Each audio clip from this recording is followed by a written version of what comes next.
नमस्कार दोस्तों, संविधान सभा से संबंधित यह दूसरी वीडियो है। अपने पहली वीडियो में मैंने आपको संविधान सभा के ऐतिहासिक पृष्ठभूमि, संविधान सभा का गठन, संविधान सभा में सदस्यों की संख्या, इन सदस्यों का चुनाव किस तरह से हुआ था, संविधान सभा की पहली बैठक कब हुई थी, इसकी दूसरी बैठक कब हुई थी, संविधान सभा को कौन कौन से काम सौंपे गए थे और पंडित नेहरू का उद्देश्य प्रस्ताव क्या था, इन सभी बिंदुओं को अपने पहले वीडियो में बताया है। इस वीडियो में संविधान सभा से संबंधित जो शेष बिंदु रह गए हैं उन सभी बिंदुओं को इस वीडियो में मैं आपको बताऊंगा। तो चलिए शुरू करते हैं। सबसे पहले देख लेते हैं प्रारूप समिति को। तो देखिए, संविधान सभा के जो संवैधानिक सलाहकार थे BN राव, इन्होंने संविधान का प्रारूप तैयार किया था और इन्होंने जो प्रारूप तैयार किया था उस प्रारूप पर विचार करने के लिए 29 अगस्त 1947 को एक समिति का गठन किया गया जिसे प्रारूप समिति कहा जाता है। अब देखिए, जैसा कि इस समिति का नाम है, आपको ऐसा लग सकता है कि प्रारूप समिति ने ही संविधान का प्रारूप तैयार किया होगा, तो ऐसा बिल्कुल नहीं है। BN राव ने संविधान का प्रारूप तैयार किया था और प्रारूप समिति का गठन केवल इस प्रारूप पर विचार करने के लिए किया गया था।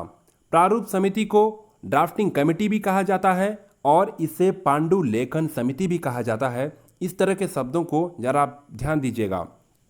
अब देखिए, प्रारूप समिति ने संविधान का प्रारूप तैयार करके संविधान सभा के सामने प्रस्तुत किया और इसने जो प्रारूप तैयार किया था उस प्रारूप का परीक्षण करने के लिए जो समिति बनाई गई थी उस समिति के अध्यक्ष आल्लादी कृष्ण स्वामी अय्यर थे।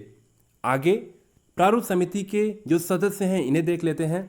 तो प्रारूप समिति में कुल 7 सदस्य थे और इस समिति के जो अध्यक्ष थे वे थे डॉक्टर भीमराव अंबेडकर। दूसरे जो सदस्य थे वे थे KM मुंशी, तीसरे मोहम्मद सादुल्ला, चौथे गोपाल स्वामी अयंगर, पांचवें कृष्णा स्वामी अय्यर, छठवें BL मित्र। कुछ समय बाद जो है इनकी जगह पर माधवराव नियुक्त हुए थे और सातवें जो सदस्य थे वे थे DP खेतान। 1948 में इनकी मृत्यु हो जाती है और इनकी मृत्यु के बाद TT कृष्णामाचारी इनकी जगह पर नियुक्त होते हैं। यहाँ पे ध्यान देने वाली बात यह है कि KM मुंशी जो हैं प्रारूप समिति में कांग्रेस के एकमात्र सदस्य रहे हैं। वैसे तो यदि मोहम्मद सादुल्ला को छोड़ दिया जाए तो सभी किसी न किसी तरह से कांग्रेस के संबंधित रहे हैं, कांग्रेस से संबंध रहा है इनका, लेकिन KM मुंशी शुरू से ही कांग्रेस के सदस्य रहे हैं। अब देखिए, भारतीय संविधान के निर्माण में अंबेडकर जी की अहम भूमिका रही है, तो इसलिए थोड़ा सा अंबेडकर जी के बारे में देख लेते हैं। तो संविधान सभा का सदस्य बनने के लिए अंबेडकर जी सबसे पहले बॉम्बे से चुनाव लड़ते हैं और ये चुनाव ये हार जाते हैं।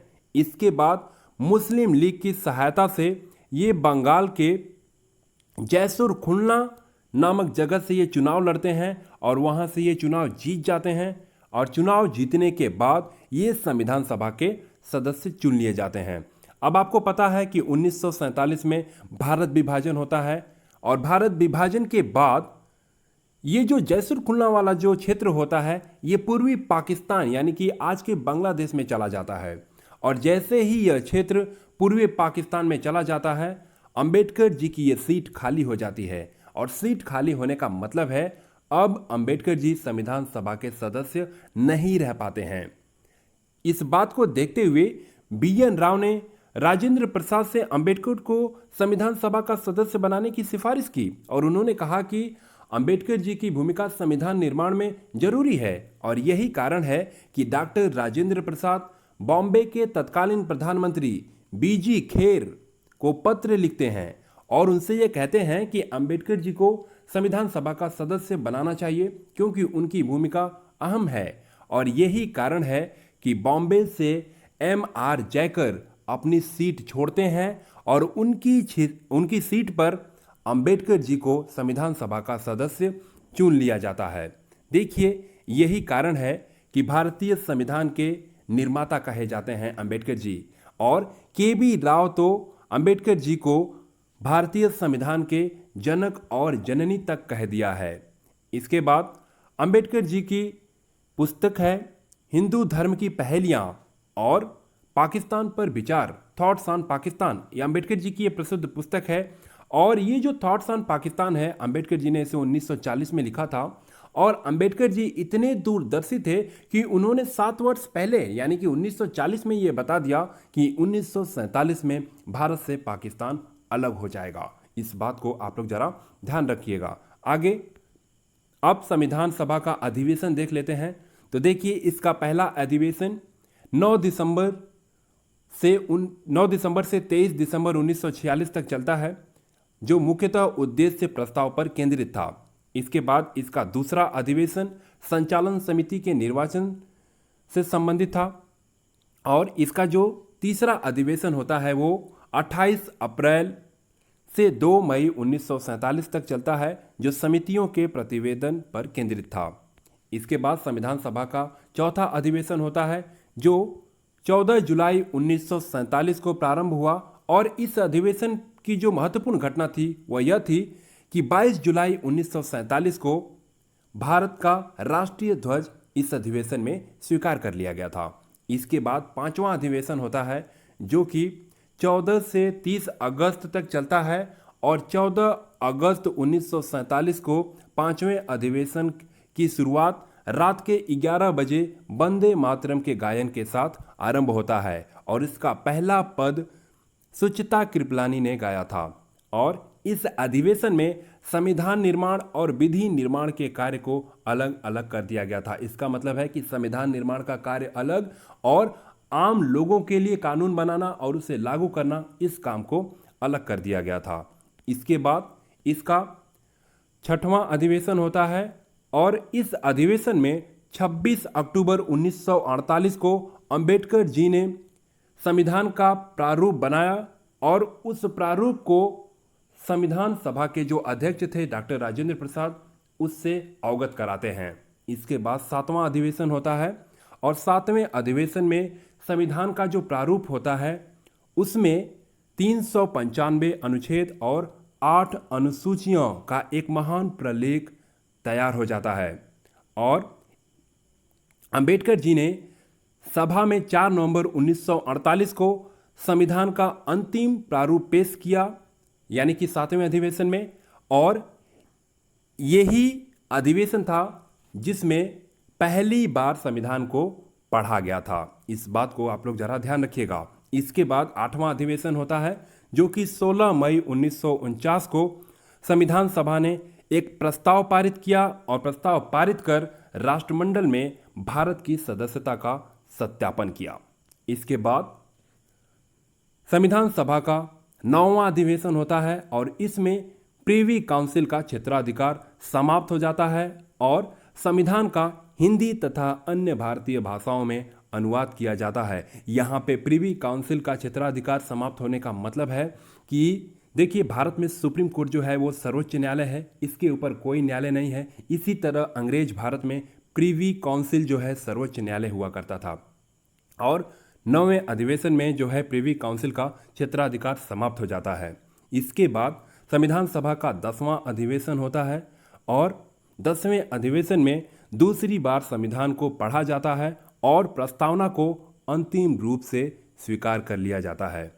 इसके बाद संविधान सभा का 11वें अधिवेशन के दौरान संविधान को तीसरी बार पढ़ा गया, और जो 7 नवंबर को आरंभ हुआ और 26 नवंबर 1949 को समाप्त हुआ। और सभा द्वारा निर्मित संविधान को अंतिम रूप से पास कर लिया गया था। और इस दिन कुल 16 अनुच्छेदों के साथ भारतीय संविधान आंशिक रूप से लागू हुआ था। आप यहाँ पे देख सकते हैं, यदि आप प्रस्तावना को देखेंगे तो उसमें यह बात बिल्कुल स्पष्ट रूप से लिखा गया है कि 26 नवंबर 1949 को एतद द्वारा इस संविधान को अंगीकृत, अधिनियमित और आत्मार्पित करते हैं। इसका मतलब है कि हम स्वीकार करते हैं, इसे लागू करते हैं और अपने आप को समर्पित करते हैं।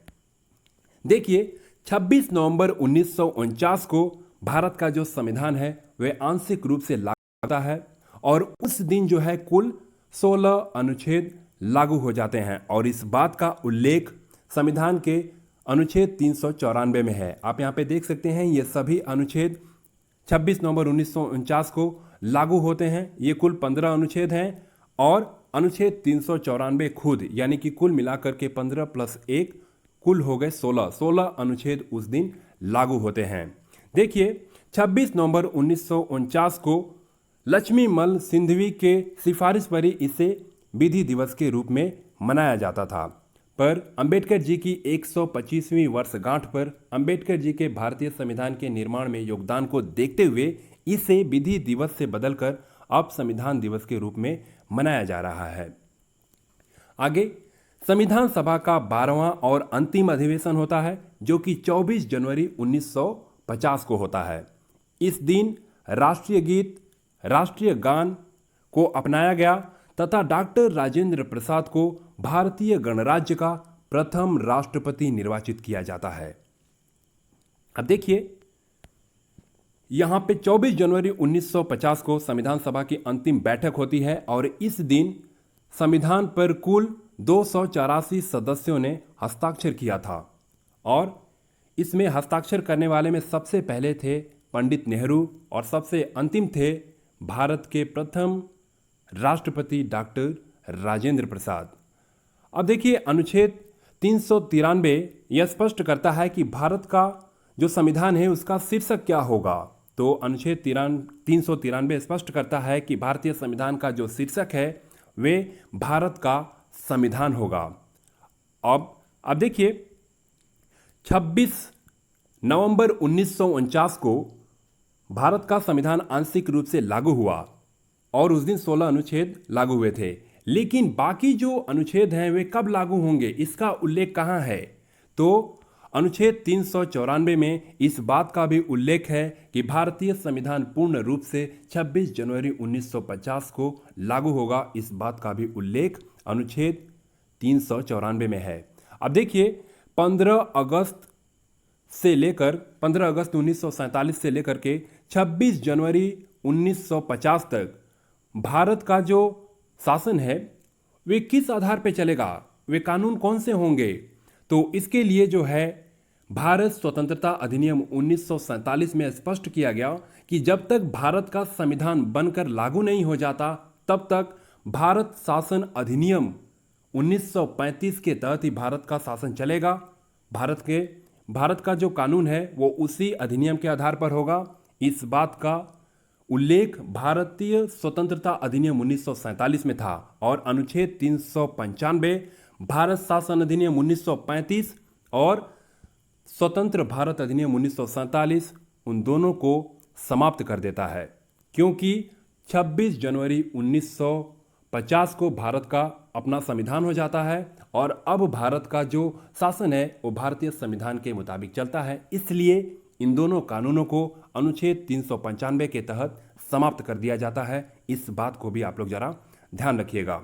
अब आगे देखिए भारत का जो संविधान है इसे बनाने में कुल 2 साल 11 महीना और 18 दिन लगा था और संविधान के प्रारूप पर कुल 144 दिन बहस हुआ था और भारतीय संविधान 26 जनवरी 1950 को पूर्ण रूप से लागू हो गया था।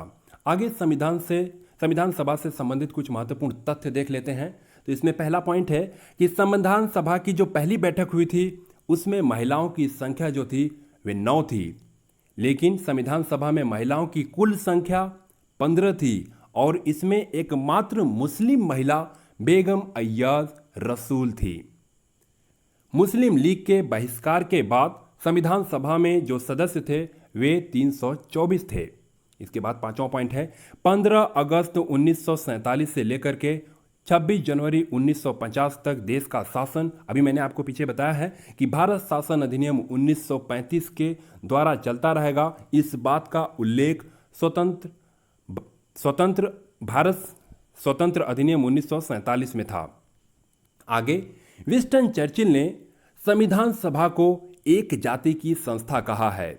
इसके बाद लॉर्ड साइमन ने संविधान सभा को हिंदुओं की सभा कहा है।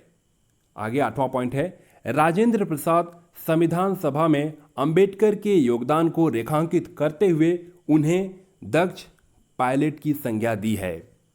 9वां पॉइंट है अंबेडकर को आधुनिक भारत का मनु कहा जाता है और 10वां पॉइंट है, संविधान में संशोधन की जो शक्ति है वे संसद को प्राप्त है और संसद की पहली बैठक 13 मई 1952 को हुई थी। इन सभी बातों को आप लोग जरा ध्यान रखिएगा। इस तरह से संविधान सभा से संबंधित जितने भी महत्वपूर्ण बिंदु थे, जितने भी महत्वपूर्ण तथ्य थे, उन सभी चीज़ों को मैंने काफ़ी अच्छे से कवर करने की कोशिश की है। इस वीडियो में बस इतना ही। तब तक के लिए धन्यवाद। जय हिंद।